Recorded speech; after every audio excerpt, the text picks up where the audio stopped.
Bonjour la beauté, à 24 jours de Noël en Laponie finlandaise, une entreprise américaine appelée Sub-Zero Inc. nous fort au sommet de la colline de Korvatunturi. Le responsable, M. Green, inquiet, se rend au bureau du directeur, M. Riley, pour signaler quelque chose d'étrange. À une profondeur de 400 mètres, ils ont trouvé de la sciure mélangée à de la roche et de l'argile. Au départ, Green a pensé qu'ils avaient foré du bois ancien, mais la couche, Riley explique qu'autrefois, on utilisait de la sciure pour stocker de la glace, suggérant que la colline fonctionne comme un gigantesque réfrigérateur avec quelque chose de mystérieux conservé dans un bloc de glace. Il insiste pour que le forage continue et remet un mémo de sécurité à Green, avec des instructions inhabituelles, comme se laver derrière les oreilles. Green trouve cela étrange, mais Riley semble sérieux et même agressif. Pendant ce temps, deux garçons locaux, Pietari et Giuso, se cachent près des caisses, curieux d'observer les opérations de forage, bien qu'il leur soit interdit d'être là. Les ouvriers continuent de forer et trouvent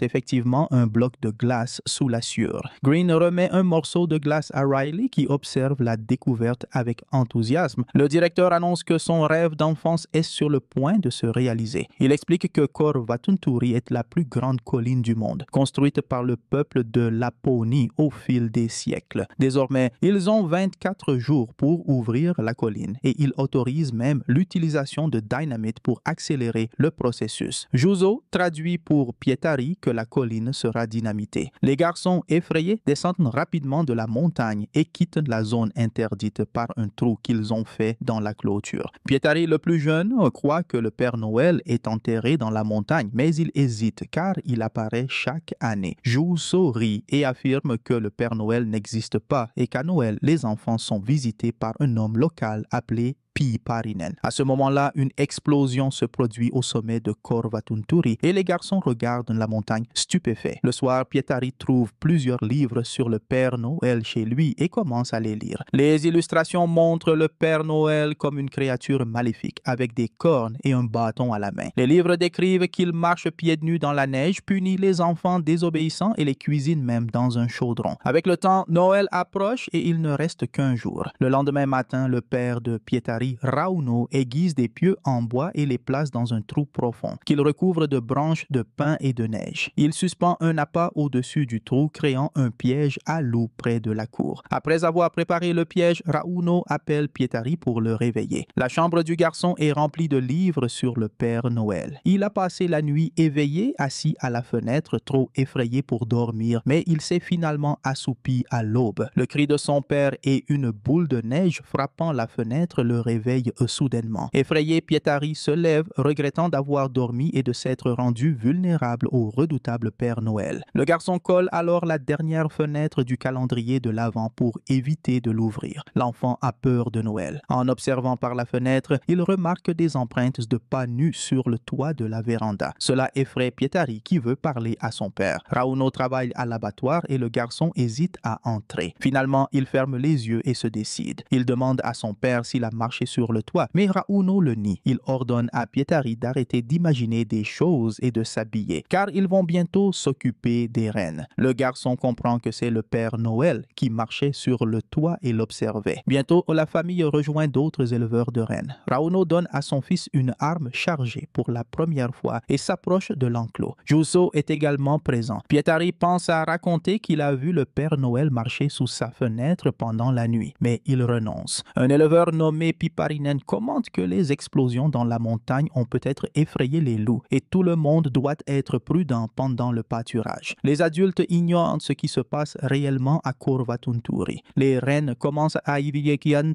arriver dans l'enclos et tout le monde se prépare à chasser car ils doivent vendre la viande pour gagner de l'argent. Cependant, seuls deux jeunes cerfs apparaissent. Le reste du troupeau est introuvable. Rauno réalise que quelque chose s'est passé. Lui, Piiparinen, Juuso et Pietari partent en motoneige à la recherche du troupeau. Près de la clôture délimitant Korvatunturi, ils trouvent les restes des rennes, tous morts pour une raison inconnue. Un homme nommé Aimo, également éleveur et père de Juuso, les attend près de la clôture. Aimo découvre un trou dans la clôture fait par Pietari et Juuso lors de leurs escapades secrètes. Les hommes soupçonnent que des loups dangereux se sont échappés et ont décimé le troupeau. Sans savoir que les garçons ont fait le trou, ils gardent gardent cela secret. Les éleveurs comptent les carcasses et réalisent que la perte s'élève à 85 000 $.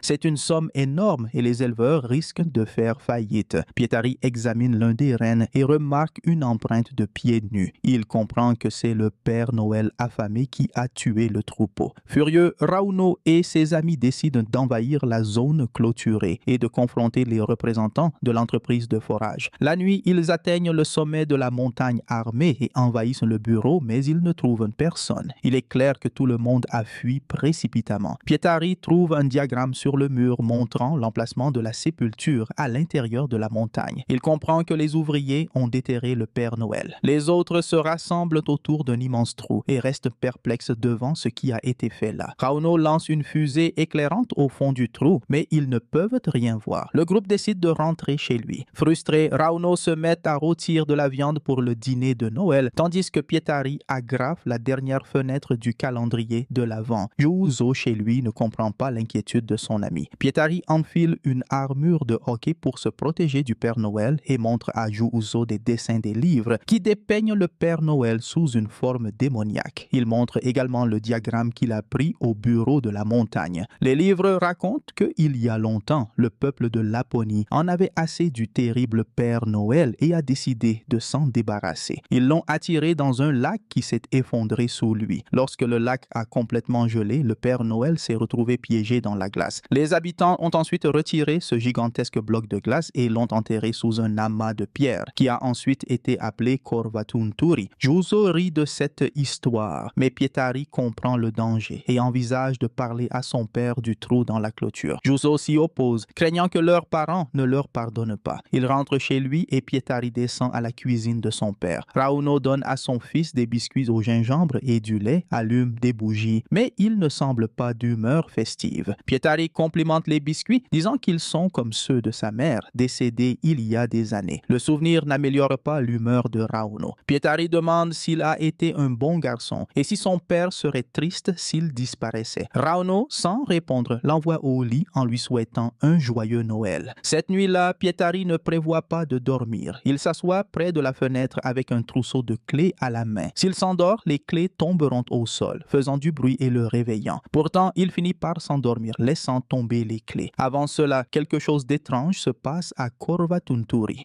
Le responsable Green, alarmé, contacta le directeur par radio et demanda qu'un hélicoptère soit envoyé d'urgence pour évacuer les travailleurs. La cargaison extraite de la montagne était en réalité une créature vivante, terrifiant tout le monde. Cependant, Riley, qui était parti plus tôt, ne voyait aucun problème et ordonna que la cargaison lui soit livrée. Pendant qu'ils discutaient, quelque chose apparut sur la montagne et élimina tous les travailleurs. Peu après, Green fut horrifié de voir une créature aux pieds nus devant lui. À l'approche de Noël, Rauno sort de la viande brûlée du four, frustré, et la remet dedans. Il tente d'allumer la cheminée, mais une explosion projette de la suie sur son visage. Pietari se réveille en entendant les cris de son père et accourt pour l'aider. Effrayé, Rauno, armé d'une chaise, vérifie la cheminée. Il découvre que Pietari y a installé un piège pour le Père Noël. Rauno pense que c'est une blague stupide et se met en colère. Pietari sort, mais est effrayé en remarquant quelque chose d'étrange à l'extérieur. L'appât du piège à loup a disparu. En entendant les cris de son fils, Rauno court et s'approche lentement du piège. Au fond du trou, il trouve des plumes d'oiseaux et plus bas un homme. L'homme bondit et pousse Pietari, qui était curieux. Rauno tente de rester calme et empêche son fils de regarder dans le trou. La famille rentre à la maison. Pietari prend son petit déjeuner et insiste pour retourner au piège, mais Rauno lui demande de se calmer. Peu après, Oppiparinen, déguisé en Père Noël, arrive pour souhaiter un joyeux Noël à Pietari. Cependant, Rauno intercepte son ami dans la rue et lui demande de l'aide. Pietari écoute la conversation des adultes et décide de les suivre. Il voit Rauno et Piparinen traîner quelque chose de gros dans un sac à travers la cour. Les hommes emmènent l'objet à l'abattoir et le déposent sur la table. Ils découvrent qu'il s'agit d'un vieil homme barbu et affaibli. Dans la poche de son manteau, ils trouvent un passeport américain au nom de Ryan Green, le responsable de la montagne. Rauno hésite sur ce qu'il doit faire. D'un côté, le vieil homme a envahi sa propriété, mais d'un autre, poser des pièges à loups est illégal. Après réflexion, les hommes décident de se débarrasser du vieil homme pour éviter les ennuis. Pendant ce temps, Pietari, sans surveillance, court jusqu'au jusqu'au piège et saute dedans. Au fond du trou, il trouve un sac contenant une poupée effrayante. À l'abattoir, Rauno et Piiparinen affûtent leur couteau lorsque le vieil homme bouge soudainement sa main. Ils découvrent qu'il est vivant. Le vieil homme commence à bouger son nez, comme s'il flairait quelque chose. À cet instant, Pietari observe par la fenêtre de l'abattoir ce qui se passe. Rauno remarque son fils en train d'espionner, court dehors et tente de l'attraper. Mais le garçon s'enfuit vers la route.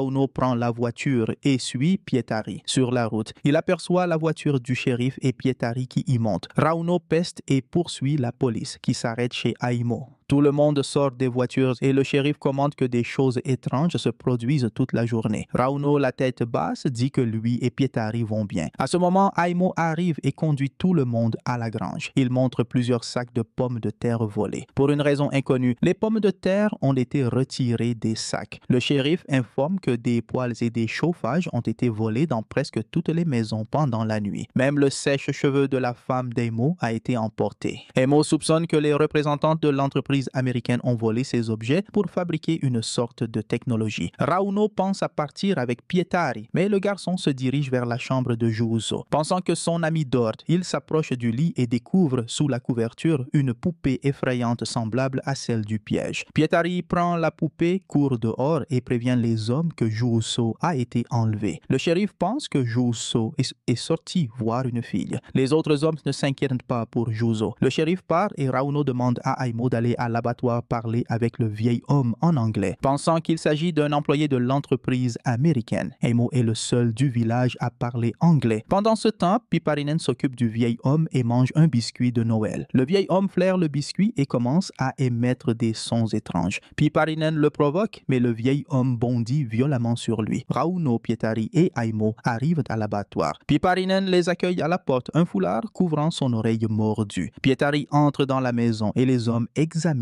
la blessure de Piiparinen. Celui-ci suggère de ne pas entrer dans l'abattoir car l'intrus ne se comporte pas comme un humain. Malgré cela, Rauno et les autres entrent. Le vieil homme est nu, recroquevillé dans un coin avec un regard menaçant. Les amis attribuent ce comportement étrange au fait qu'il est étranger. Aimo pointe son fusil vers le vieil homme, s'approche et pose des questions neutres. Le vieil homme reste silencieux sans le regarder. Rauno tente d'aider son ami en poussant le vieil homme avec un bâton, mais il n'obtient aucune réaction. Aimo s'assoit alors près du vieil homme et déclare à haute voix qu'ils ont besoin d'argent. Chez lui, Pietari appelle les parents de tous ses amis et découvre qu'aucun des enfants n'a été à la maison de toute la journée. Il essaye de ne pas montrer son inquiétude, mais la disparition des enfants du village le rend nerveux. À l'abattoir, les hommes interrogent le vieil homme en utilisant un balai, mais il ne réagit pas. Aimo pense que le visiteur fait semblant d'être sourd pour susciter la pitié et être libéré. Cependant, les hommes décident de le garder en otage jusqu'à ce que l'entreprise américaine paie une rançon. Bientôt, quelqu'un frappe à la porte. C'est Pietari qui veut parler à son père. En sentant l'odeur de l'enfant, le vieil homme se tourne vers l'entrée. Rauno va à sa rencontre et Pietari apporte une branche, demandant à son père de le punir pour avoir été désobéissant, notamment pour avoir, avec Juuso, fait un trou dans la clôture à côté de la montagne. Rauno ne comprend rien, mais Pietari tente d'expliquer que le Père Noël a emporté tous les enfants parce qu'ils étaient vilains.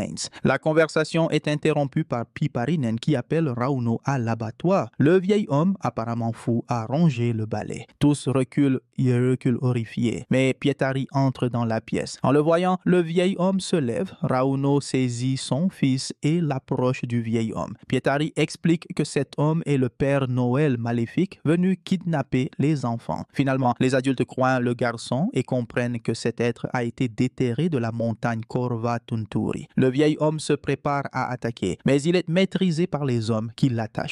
Maintenant désarmé, le groupe surveille le vieil homme tout en mangeant des biscuits de Noël. Soudain, la radio dans le manteau que le vieil homme a pris au responsable Green se met à fonctionner. C'est Riley, le directeur, qui entre en contact. Il ne sait pas ce qui s'est passé à la montagne et pense que ses travailleurs vont bien. Riley informe qu'un hélicoptère arrive arrivera dans une demi-heure pour emmener le Père Noël. Mais le groupe a d'autres plans et décide d'emmener le vieil homme à la montagne pour le vendre. Les hommes habillent le vieil homme avec le costume de Père Noël apporté par Piiparinen et le mettent dans une cage. Pendant le trajet jusqu'à Korvatunturi, le vieil homme observe Pietari comme une proie. Les adultes discutent du montant à demander pour lui et décident qu'ils ont besoin d'au moins 85 000 $ pour couvrir la perte des rennes. En arrivant, Aimo trouve le sèche-cheveux de sa femme au sol et se demande comment il est arrivé là. Mais il est interrompu par l'arrivée de l'hélicoptère. De l'hélicoptère, Riley sort, confus, ne comprenant pas ce qui est arrivé à ses travailleurs. Les hommes exigent 85 000 $ tout en montrant la cage avec le vieil homme habillé en Père Noël. Riley touche la barbe du vieil homme avec curiosité, mais quelque chose d'étrange se produit. Le vieil homme lève la tête et ses yeux commencent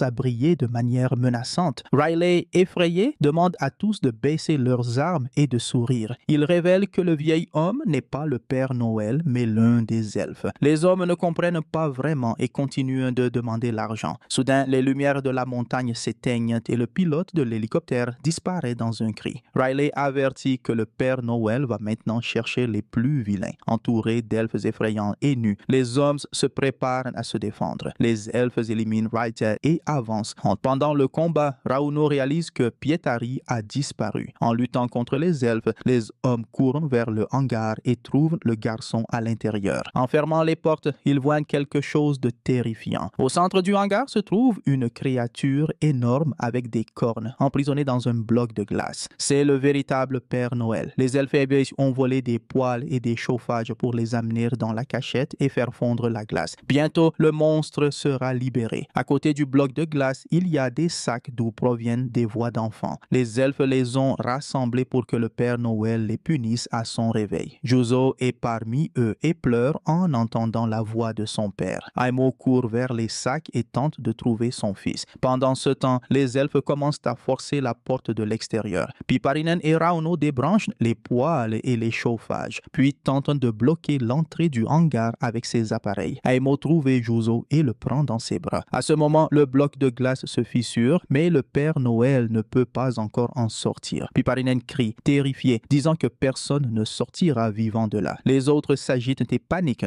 Seul Pietari reste calme et élabore un plan de sauvetage. En regardant autour du hangar, Pietari remarque un trou dans le toit et a une idée. Il essaie d'attirer l'attention de tout le monde, mais le bruit des adultes et les pleurs des enfants dans les sacs en empêchent tout. Alors, Pietari tire avec un fusil, faisant taire tout le hangar. Le garçon explique que tant que les enfants seront là, les elfes ne partiront pas. Cependant, le Père Noël doit être détruit. Pour cela, ils peuvent utiliser la dynamite stockée dans le hangar. Tous décident de suivre le plan de Pietari. Piiparinen, qui sait piloter un hélicoptère, quitte le hangar avec des paquets de biscuits au gingembre et les distribue aux elfes. Immédiatement, ils se distraient et dévorent les biscuits avec avidité. Profitant de la confusion, Piiparinen court jusqu'à l'hélicoptère, décolle et communique avec Pietari via la radio trouvée dans le hangar. Les enfants dans les sacs sont placés dans un filet de chargement. Par le trou dans le toit, le filet est attaché à l'hélicoptère. Pietari s'accroche également au filet car tous les enfants doivent être ensemble pour que le plan fonctionne. Rauno et Aimo restent dans le hangar pour accomplir leur part du plan. Ils observent avec admiration Pietari s'envoler, sans croire que ce petit garçon dirige tout. L'hélicoptère s'élève emportant les enfants loin de la montagne. Pietari instruit Piiparinen de survoler la forêt pour attirer les elfes avec l'odeur des enfants. Comme prévu, les elfes courent dans la forêt, suivant l'hélicoptère. L'étape suivante est d'utiliser les enfants comme appât pour conduire les elfes dans l'enclos vide des rennes et les y enfermer. Pendant ce temps, Rauno et Aimo restent au hangar et percent des trous dans le bloc de glace autour du Père Noël, insérant de la dynamite dans les trous. Admirant leur travail, ils décident de se faire un cadeau. À l'aide d'une tronçonneuse, ils coupent les cornes du monstre, prévoyant de les garder comme souvenir ou de les vendre pour en tirer un profit. Pendant ce temps, l'hélicoptère arrive à l'enclos des rennes. Les elfes se rapprochent,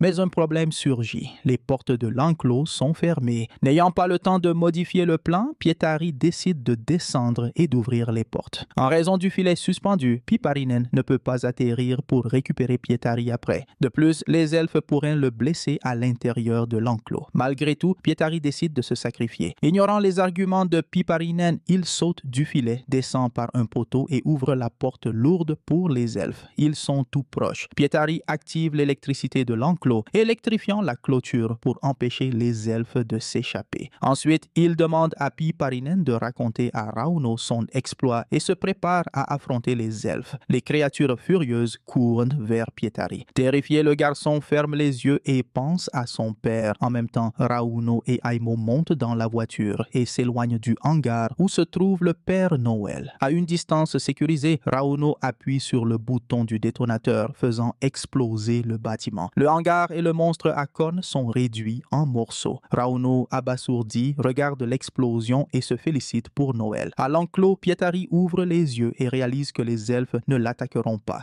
Il reste immobile, regardant autour d'eux sans savoir quoi faire. Piiparinen rit soulagé en observant l'explosion sur la montagne. Il informe Pietari par radio que le Père Noël a été détruit, ce qui signifie que les elfes ont perdu leur fonction. Pietari est heureux que son plan ait fonctionné et que personne, à part les méchants, n'ait été blessé. Il demande alors à Piiparinen de ramener les enfants chez eux car ils devraient en être dans leur lit. L'hélicoptère part en direction du village, tandis que Pietari admire la neige qui tombe. À l'aube, les trois amis adultes et Juuso arrivent à l'enclos. Pietari les attend. Il a enfermé les elfes et les a comptés. Ils sont 188. Le garçon propose qu'il les vende comme Père Noël. Rauno suggère de demander 85 000 $ pour chacun. Aimo demande à Juuso de calculer rapidement le bénéfice total. Selon les calculs, cela représenterait environ 17 millions. Rauno, ému, prend son fils dans ses bras. Ils admirent le courage l'un de l'autre, regardant les elfes emprisonnés et le magnifique lever de soleil sur les montagnes. Les fêtes passent et la nouvelle année arrive. Il reste 312 jours avant Noël. Les amis mettent les elfes sous des douches et les obligent à se laver. 76 jours avant Noël, ils enseignent aux elfes à tenir des enfants dans leurs bras, à caresser leur tête et à offrir des cadeaux. Tout le groupe participe à l'entraînement. Rauno serre Pietari dans ses bras tout en montrant aux elfes comment s'occuper d'un bébé. Aimo supervise la discipline, plaçant des bonnettes festives sur les elfes les plus compétents. C'est un rite de passage pour devenir Père Noël. 24 jours avant Noël, les amis placent les nouveaux Pères Noël dans des caisses, les préparant à être expédiés dans différents pays. Piiparinen possède désormais un avion cargo et se prépare à décoller avec les Pères Noël à bord. Ainsi se termine Rare Export, film d'horreur et d'aventure de 2010, et je vous attends dans la prochaine vidéo.